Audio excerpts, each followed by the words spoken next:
Karena kalau diem-diem aja rasanya di sebuah proker atau sebuah organisasi pala freak banget nggak sih? Iya betul banget.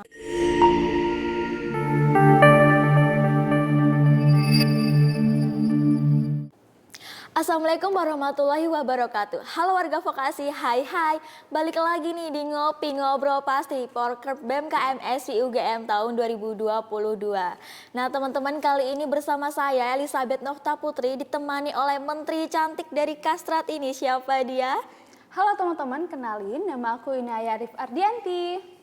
Oke, halo Mbak Inaya. Mungkin teman-teman pengen tahu lebih lanjut juga nih soal Mbak Inaya dari prodi mana sih? Boleh tahu? Oke, jadi kenalin nama aku Inaya Arif Ardianti, teman-teman bisa panggil aku Inai. Aku dari Kementerian Kajian Strategis Program Studi Pengelolaan Hutan Angkatan 2020 dan dari Departemen Teknologi Hayati dan Veteriner. Salam kenal semuanya. Salam kenal Mbak Inaya. Mungkin bisa dipanggilnya Mbak Inai gitu ya Mbak ya.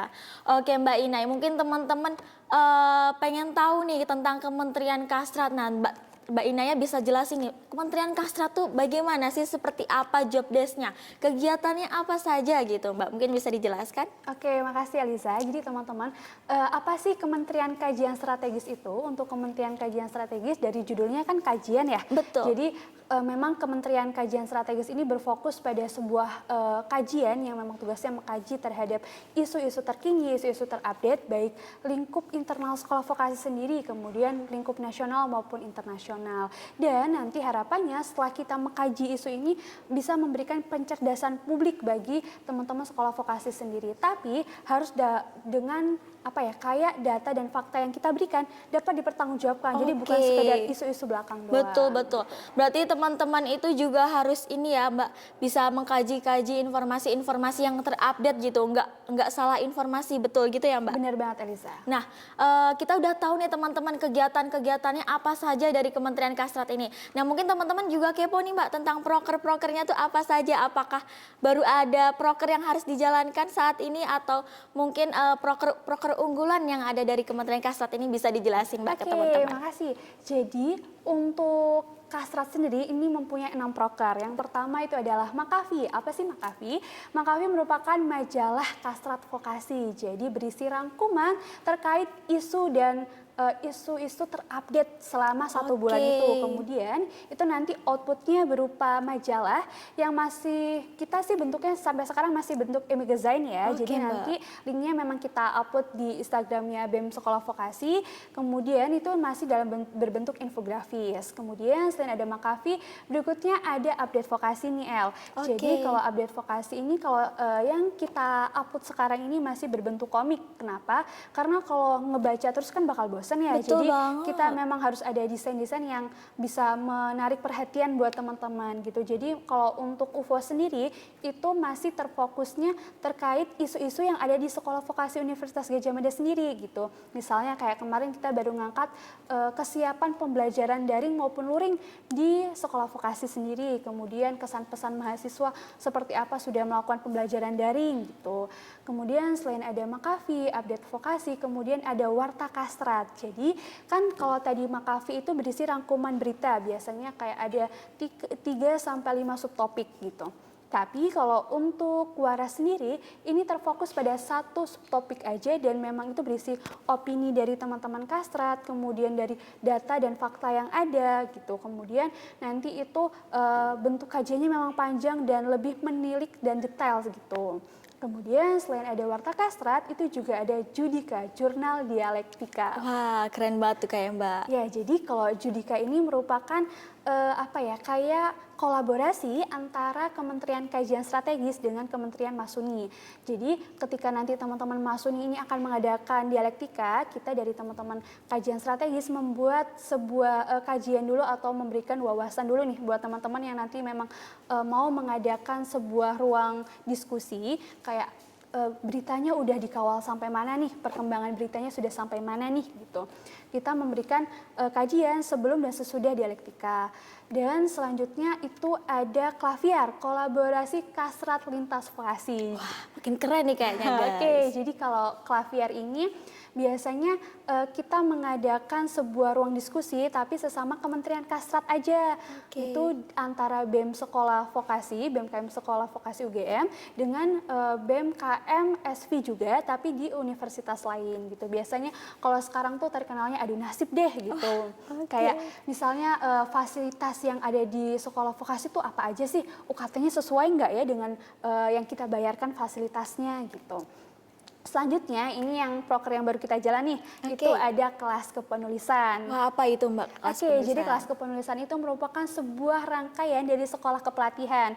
Nah, karena memang Kementerian Kajian Strategis ini berfokusnya pada sebuah kajian atau kepenulisan, maka kita diamanahin untuk memegang kelas kepenulisan ini. Tapi kan mungkin kalau dari Eliza atau teman-teman nanti ini dengar kayak kasrat nih sepaneng banget kan, kayaknya Iya ya, waduh Mbak ya. pusing banget kan. Kayaknya informasi harus update gitu Ya, kayaknya. Oke, padahal sebenarnya tenang aja teman-teman. Kalau untuk kelas kepenulisan yang kemarin kita adakan itu tidak hanya berfokus pada sebuah gimana cara membuat berita atau gimana cara menulis kajian, tapi kita juga memberikan tema-tema terkini, misalnya kayak content writing gitu. Jadi cara menulis sebuah apa ya kayak di Instagram tuh kan ada yang bagian panjangnya gitu kan, Oh, nah iya. itu terus ataupun juga kayak cara pengiklanan yang baik itu seperti apa gitu. Kurang lebih kayak Menarik gitu. banget ya teman-teman dari Kementerian Kastrat ini. Informasi yang didapat dari Kementerian Kastrat ini pasti banyak banget ya Mbak ya. Harus mengkaji-kaji informasi gitu. Nah ini buat teman-teman ini juga mungkin kepo nih. Setelah masuk join di Kementerian Kastrat, insight atau ilmu apa sih yang didapat ketika kita setelah join dari Kementerian Kastrat ini? Mungkin Mbak Inaya bisa jelasin ke teman-teman. Oke, jadi kalau insight ataupun ilmu apa yang setelah didapatkan setelah join dari Kastrat ini, yang pertama kalau dari yang aku rasain sendiri ya itu bisa melatih critical thinking kita. Apalagi kan kalau masuk katanya harus critical thinkingnya tinggi Betul gitu. banget.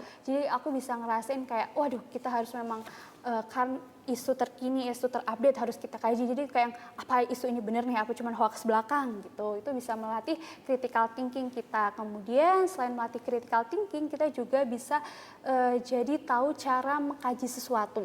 Selain mengkaji sesuatu, dan aku yang ngerasain di Kastrat ini banget ya, kayak kekeluargaannya dapat banget karena setiap kita sharing ataupun setiap kita forga itu bisa kayak ada hal baru ini loh, terus selain hal baru yang kita dapetin kayak oh jadi pengalaman teman-teman kan bisa jadikan pembelajaran juga, kurang lebih seperti itu. Oke teman-teman, ini mungkin bisa dicatat ya teman-teman. Pengalaman dari setiap kita berorganisasi itu pasti kekeluargaannya, betul banget ya Mbak ya. Nah mungkin dari pengalaman-pengalaman serunya sekarang di tantangannya nih Mbak, Kementerian Kastrat tuh bagaimana sih?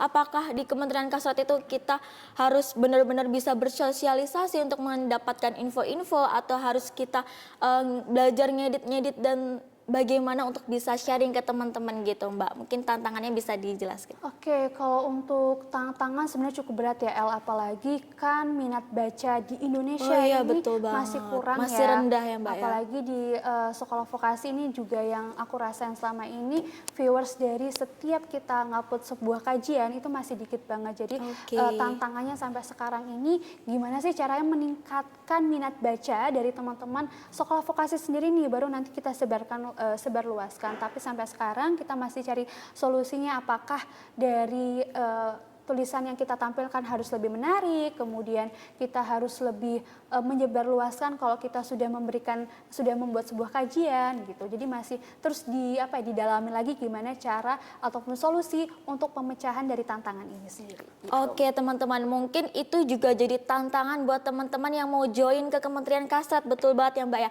Ngomong-ngomong teman-teman yang mau join nih, Mbak Inaya tahu nggak sih kalau bentar lagi nih kita akan ada sinergi. Oh iya, apa tuh? Oke, sinergi itu merupakan rekrutmen anggota baru teman-teman di setiap tahunnya oleh BMKM SV UGM. Nah ngomong-ngomong rekrutmen nih Mbak, mungkin ada apa sih kriteria-kriteria khusus nih untuk bisa masuk join ke Kementerian Kastrat ini, mungkin bisa dijelasin oleh Mbak Inaya. Oke, jadi kalau Kastrat sendiri ini kriteria atau kader-kader yang ingin direkrut itu seperti apa sih? Jadi kalau untuk Kastrat sendiri ini butuh orang-orang yang mau belajar, karena ketika memang kita nggak punya pengalaman, terus kita masih bingung harus join di kementerian apa, teman-teman kalau mau belajar itu pasti bisa di Kastrat, karena di Kastrat itu nggak langsung dilepas gitu aja ya, tapi benar-benar kita bimbing, kayak misalnya buat majalah tuh seperti apa, terus desainnya itu di mana gitu, itu kita bimbing, nggak dilepas begitu aja.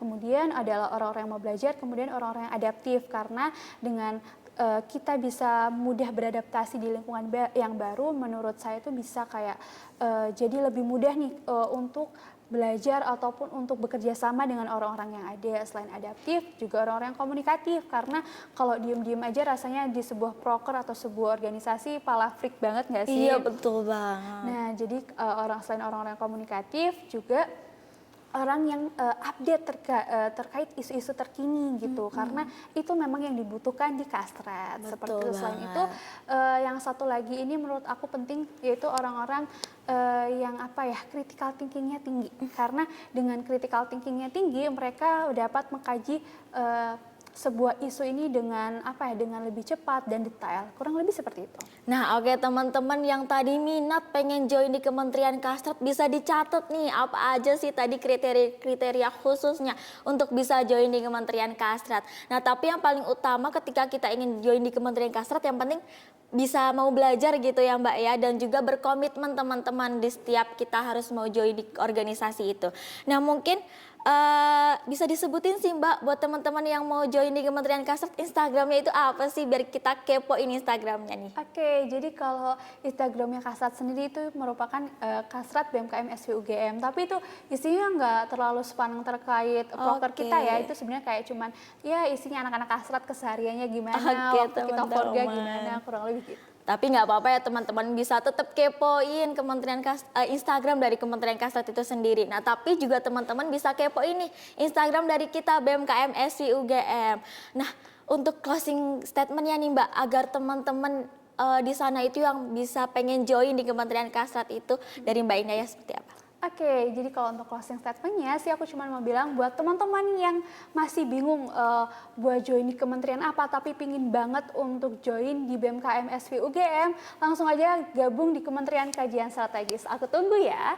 Oke, ditunggu nih langsung oleh Menteri cantiknya teman-teman. Jangan lupa ya, tetap infoin terus nih apa dari Kementerian Kastrat dan juga dari BMKM SW UGM. Nah sekian dari saya Elizabeth Nafta Putri dan Mbak Ina ya. Sekian dari kami, wassalamualaikum warahmatullahi wabarakatuh.